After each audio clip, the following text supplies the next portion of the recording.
doona ayaa halkan ka soo jeedin doona waxa inoo imanaya oo martida ku jira sidoo kale oo diyaarna ah dhalinyar iyagu hidaha iyo dhaqanka halkan ka soo jeedin doona oo hidiye dhaqankeeni intii luqadoodba halkan aad ku daawan doontaan barnaamijka macad imika iyo bilaamaya waxaan idin leeyahay soo dhawaada sidoo kale hadallo ayaa halkan aad ka maqli doontaan oo khudbada ah waxaana soo kala jeedinaya dadka gaar ahaan gudoomiyaha ururka reer Djibouti ee halkan Lewiston Maine aan joogno waxa kale oo hadaladooda aad maqli doontaan ragii ilaahay khayr ha siiye laha fikradda iyo hirgelinta iyo maalgelintaba meeshan aan maanta aan ku tumanayno maalgelinteeda bixiyay maayarka Lewiston ayaa sidoo kale isaguna speech halkan ka hadli doona waxa aad calanki xilligii aan sugayna ay noqon doontaa 9 caweysnimo markaan marayno calanka ayaan taagi doonaa waa xilligii aan ku balansanayna inuu wada joogno ee farxadda lahayd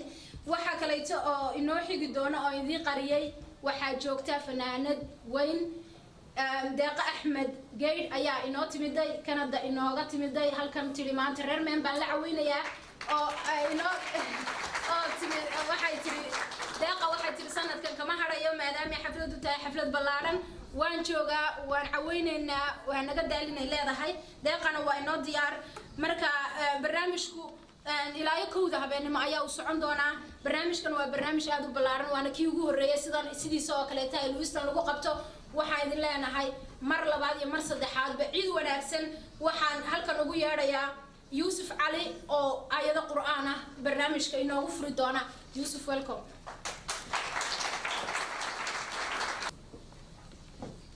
أعوذ بالله من الشيطان الرجيم بسم الله الرحمن الرحيم تبارك الذي بيده الملك وهو على كل شيء قدير الذي خلق الموت والحياة ليبلوكم أيكم أحسن عملا وهو العزيز الغفور الذي خلق 7 السماوات اتباقا ما ترى في خلق الرحمن من تفاوت فارجع البصر هل ترى من فطور ثم ارجع البصر كرتين ينقلب إليك البصر خاسئا وهو حصير ولقد زينا السماء الدنيا بمصابيح وجعلناها رجوما للشياطين وأعتدنا لهم عذاب الصعير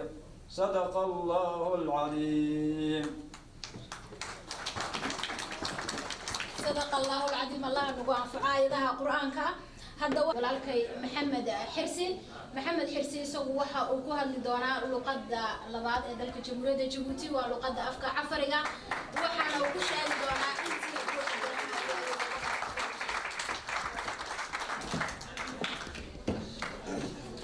السلام عليكم ورحمة الله وبركاته. أكل أساكو كهنة ميتني بارهن بسين ورسم أساكو كهنة ميتن لبندير السبتة بس لبهاي. تو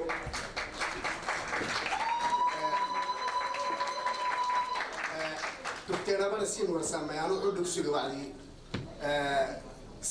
عندك سوي وعدي أما يبقى سكانة تسوي جزء هالبوليسك نبرة هالبوليسك سوتي.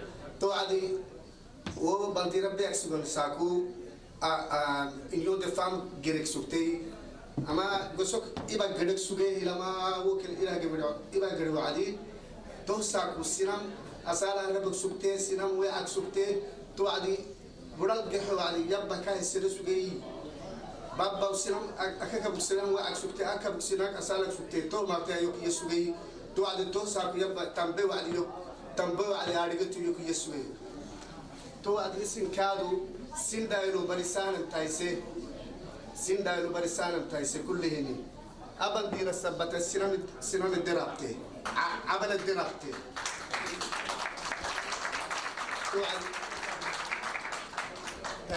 تو عاد أبوتاي تكيا كاي سبت كاسولاي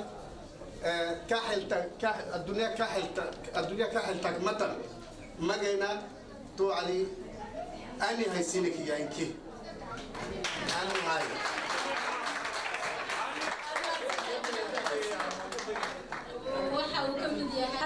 soo kacaysa walaashay Linda oo iyadoo luqadda afka Faransiga oo dalkeena si aad looga hadlo iyo taariikhdii intii ay inimadu sheegeen iyaduna sidoo kale afka Faransiiska ku sheegi doonta kale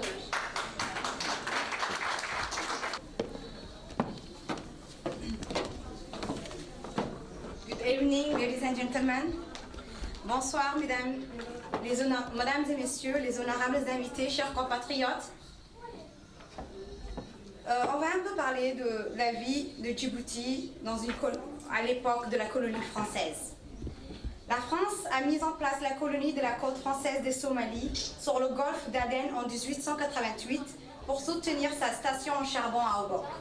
Les travaux ont commencé sur la construction d'une ville et le port de Djibouti presque immédiatement et le capital a été déplacé en 1897. Djibouti est devenu plus important avec l'achèvement de la compagnie de chemin de fer éthiopien en 1917. Le chemin de fer qui reliait la capitale d'Addis Abeba en Éthiopie avec la côte a assuré le développement de Djibouti comme un centre commercial sur la mer Rouge. La France a adopté une fracture et la stratégie de règles pour l'administration du territoire. Le parti des affaires pro-éthiopiens du port contre les Issa pro-somaliens dans le sud.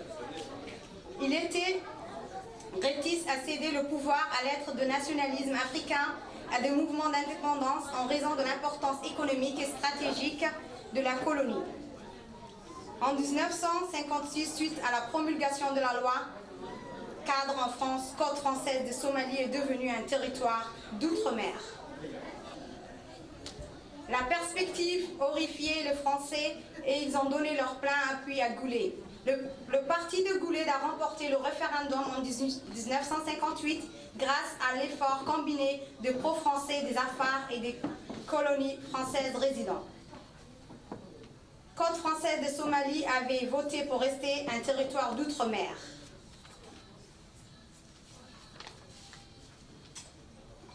Mais il a été de moins en moins amoureux de la France. La lenteur de la réforme vers l'autonomie, les excès de favoritisme français envers la minorité afar. En 1966, Goulet était plus convaincu de la nécessité de l'indépendance. L'ONU a fait une recommandation en ce sens qui a été fermement condamnée par la France. Lorsque le le général Charles de Gaulle a fait une visite d'État en août 1966, il a été accueilli par des manifestations de masse.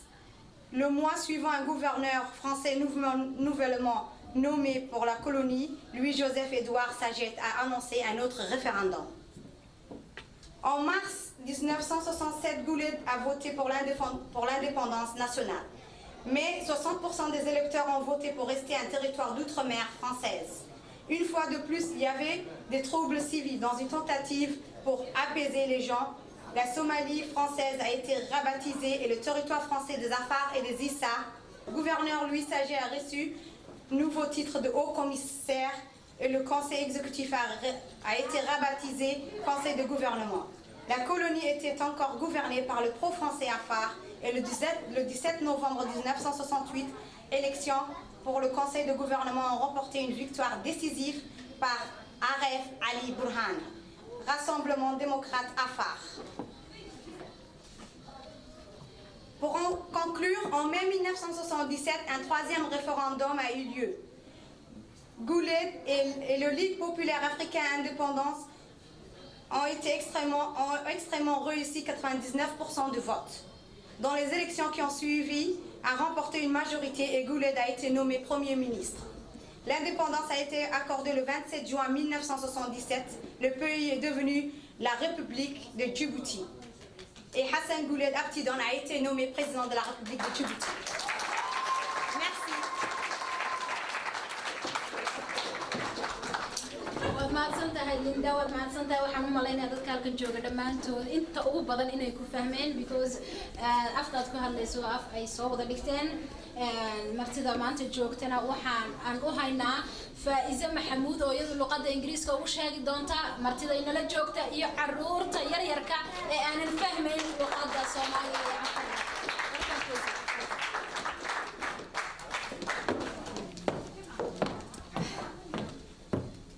Well, hello everyone. Welcome again. Welcome to. Thank you for those who spoke before me, and thank you for those who came to celebrate this night with us. I will be briefly talking about how this country came to be known as Djibouti. Life in a French colony.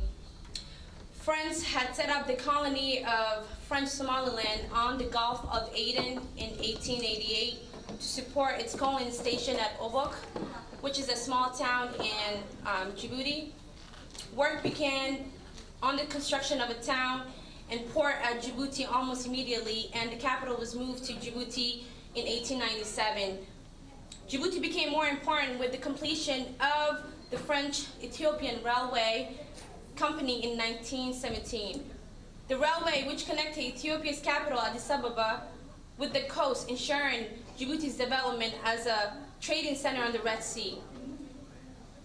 France adopted the divide and rule strategy for its administration of the territory, siding with the pro-Ethiopian Afar of the north against the pro-Somalis Isa in the south. It was reluctant to hand over power in the era of the African nationalist and independence movement because of the colony's economic and strategic significance. In 1956, following the enactment of a law in France, French Somaliland became an overseas territory. It was given a representative territorial council and a deputy seat on the National Assembly, the first vote on independence. By 1957, Hassan Guled Abtidon, who was the first president of Djibouti, but at the time had obtained a seat on the territorial council, the following year he campaigned against Mahmoud Harbi Farah, who was vice president of the territorial council at the time, and his Republican Union Party. The UP wanted to join French Somaliland to a proposed union of Italian and British Somaliland.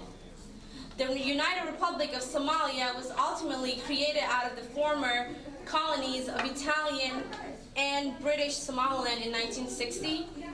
The prospect horrified the French, and they gave their full backing to Guled, the first president of Djibouti.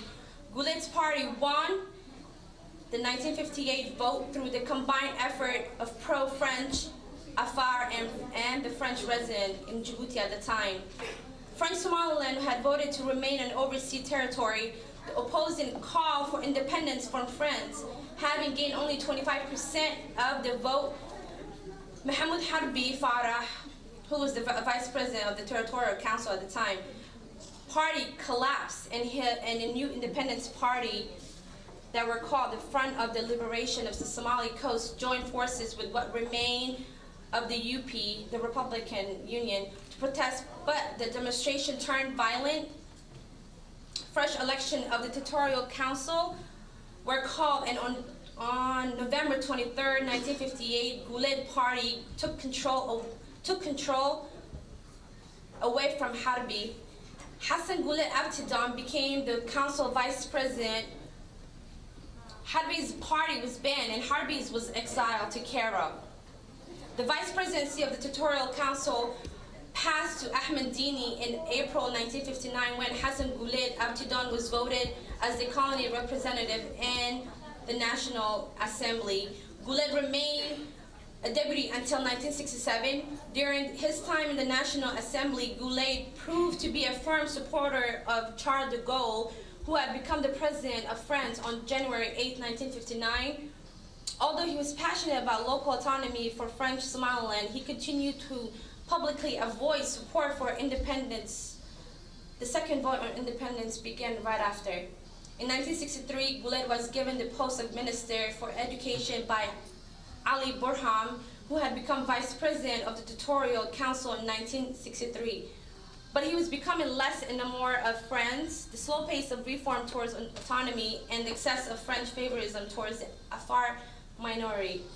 By 1966, Guled was more convinced of the need for independence. The Union had made a recommendation to that effect, which was strongly condemned by France When President General Charles de Gaulle, President of France at the time, made a state visit in August 1966, he was met by mass demonstration. The next month, a newly appointed French governor for the colony, his name was Louis Joseph Edward Saget, announced another vote. In March 1967, Goulet voted for independence, but 60% of the electorate voted to remain a French overseas territory. Once again, there was a civil unrest.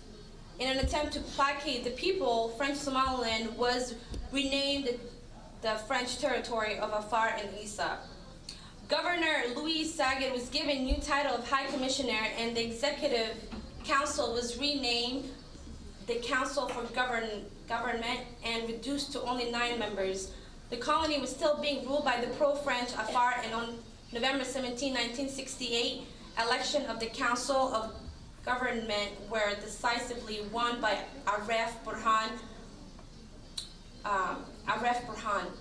The eve of independence was born right after. In 1972, Hassan Goulet Abtidon took control of the predominantly Isa-based Union Popular the African People Union.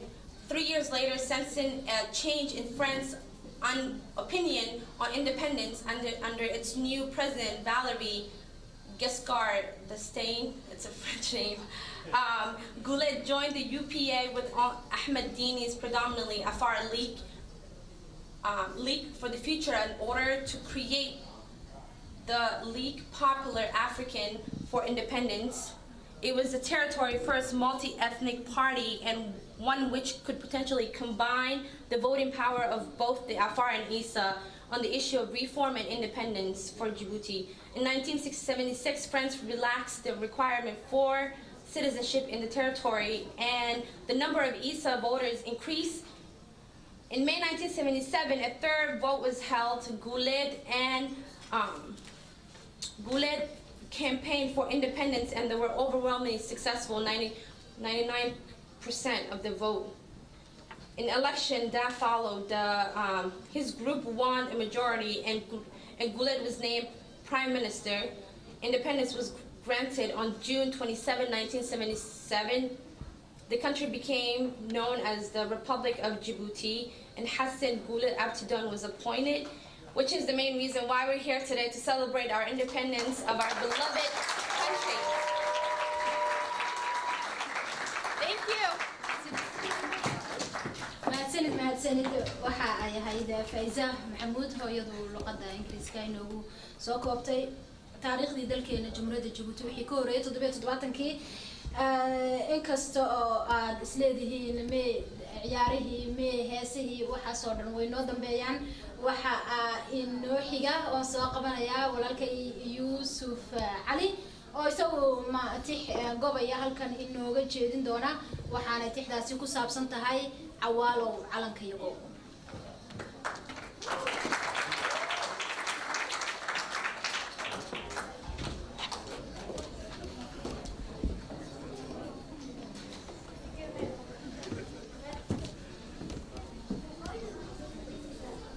السلام عليكم ورحمة الله وبركاته. عيد مبارك غير جيبوتي مركز صوت كلمة مركز هوري كل قبل بدل ماشيكم معي يطيح يروق قابن بان سوق هذي قبيانا كل ميجي تحنا يروق قابن سوق ولا شيء شكت وحكوا بلا منتهى على يهو عوالو عركو بلوغيو دلكو عقاريو حدكتو عصانيو عدان لغو هرياي عين دادويو وانكو عافي ماني على يهو عوالو عيلترو وحاتهاي شعبكي قميستوه سبنا وعبوري جري كي كقالي عيلك عرضو اي سماتي عادلو نسيو على يهو عوالو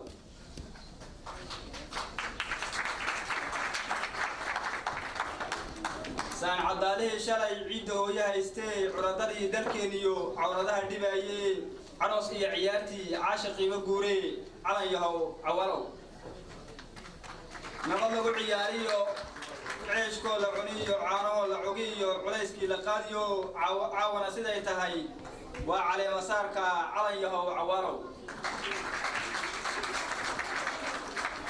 علمي برشديسيو عافيمات لهريو عيدا عرتمايو عدوديسو أدكتهاي كي عرشديسي ينفعنا ما الله عليه وعواله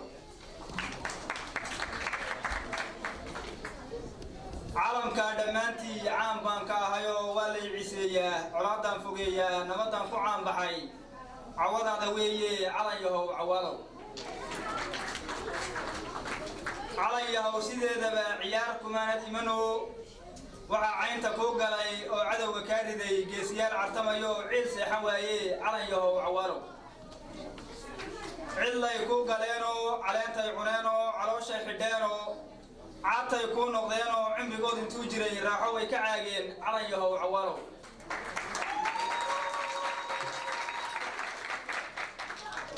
haddaan caawa soo horo magacdooda caan baxay calanwade maxamuud iyo عندوليو غاشاليو عدو غوبي جناليو عليو عوالو عاقل إنا قوليديو سياسي إنا عواليو عمر إنا عثمانيو عبد الله إنا أردييو عدد كلو كسي بدن على كيوهو يدين عليو عوالو عسيسكينا أومي عالم كادمانتي إساقو عميريو عرف إيو udgooniyo عمبركا ugu meedho carrada udgooni عليه عوالو عاصمتي دلكينيو عسكايو عوكاريو عرتا سيرهيغيو مغالدي عدايد إيو إلى خور عنقاريو عيدا دويي عليه عوالو عيدا هو يأيدي كيد عروس باد كتهايو فرحدا لأوجيز عنق إيا عروليو عالمي عامبا ولغو عياري عليه عوالو كي علاقة كنتيو كي عيد مدو عود كل هاي عانها هي سبقيو عدك وكعني جري عيسان يجهرين عليه عوالو هذيك عيسيو عروش هذا قليو عاتدي كريبو أكتادي كعيشين على الكدا يندعونك وقعورين عليه عوالو الله عمري على نظر بابنيان عين باد كتهاي أنا جاي عجبيه عليه عمري هجرو عليه عوالو nin kastoo ku caarada oo cay ku bareera cilla unbu ku daaliye la ciyaar hawada oo la caawiyo daruuraha cadawga hajabo calayo cawalo السلام عليكم ورحمة الله وبركاته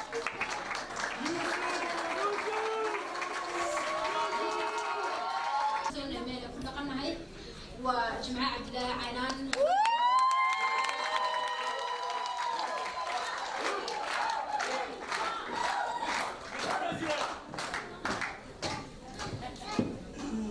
السلام عليكم.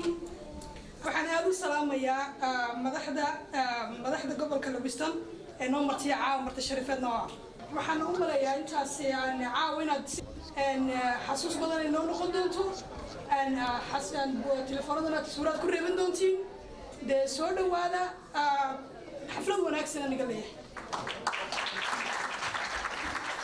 aynu sugnaaba ودلنتي أو عيارو إنه يدير دقنا هلك إنه وصو بنيك دونا عيارها يسود ديارين وحي نقول إنسا عيارو وذا تقانان لكن وحوضا ضحي صوتين وحكليتو عن إنه قرصون ودقة أحمد قيد دقة وذا تقانين كواحد كاد مارسي كم إذا هاي هل كان يعاون اللي جوكتها كان دينا قصص على شيء وحنا نقول دونا حفلة مد آد وقيمة بدن أو حسوس إنه الربا مركا هذا وحى عن اللوبين أو عن هل كان كشيء دونا إن أي نلجوجان ذاتكي هيرجليي برنامج كان أن هوتيل كان نعاود جوجنو مالجلينتيسا فكرة دي دمانتو لها إلى جوجان لبا إن موضة ولا لهنا وياسين روبلا موسى يو ديرنا روبلا أو دمانتو ذلك نلجوجا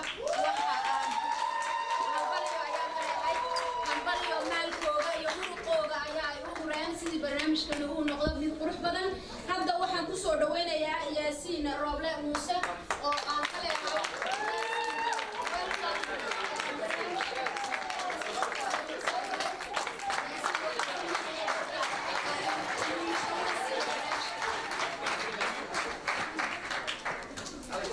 السلام عليكم. China o magana.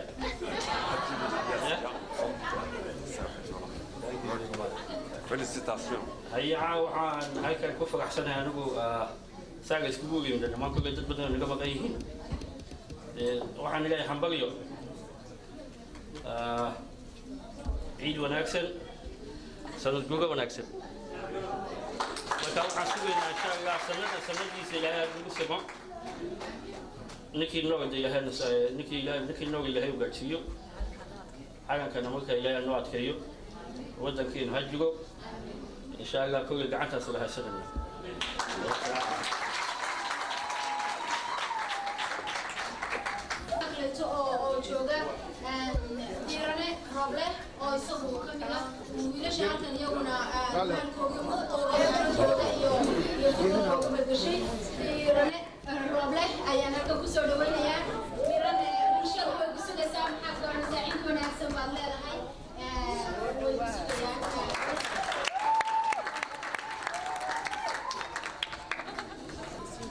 For me, being with you guys, such a beautiful people. And tonight, it's a night of celebration for our independence of Djibouti. And without the struggle and the commitment that our heroes, our fallen heroes, suffer for us, and I would like to take the opportunity tonight to have a little 1 minute of silence for those who did a great job for us. And I would like to say thank you for allowing me to be the sponsor tonight. It's a really an honor for me, and I would like to thank you. And also, I would like to thank, with my own words, for those who put this event together. There was such a great group that came together and did a wonderful job and worked tirelessly for this event. Thank you.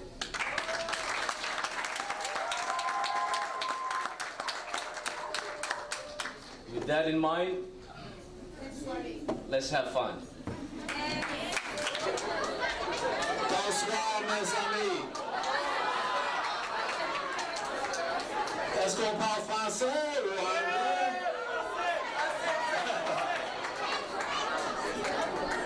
Je vais commencer en français et je vais dire, vous êtes tous bienvenus ici aux États-Unis, dans l'État du Maine, à la ville de Lewiston et Auburn. On est tous